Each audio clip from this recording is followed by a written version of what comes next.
Some Georgia residents and software experts are sounding an alarm over a software update underway now in the state's new voting machines. They'll be used next week in early voting, but the question is, will the update do more harm than good? 11 Alive's Doug Richards is checking it out for us tonight.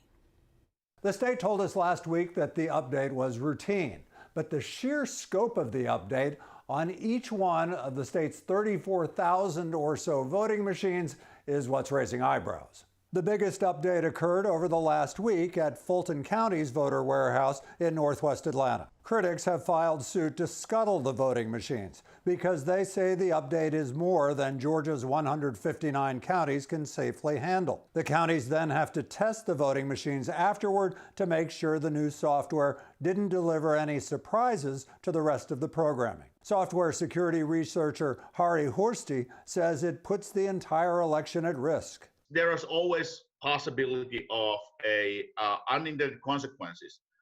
In Boeing 737, they tried to fix a small problem, and unbeknownst to them, they created another problem which then went off and killed hundreds of people. Horsti was among those observing the software update in Fulton County over the last week. He says he saw sloppy security and mistakes by workers as they installed it. How big a deal might this be?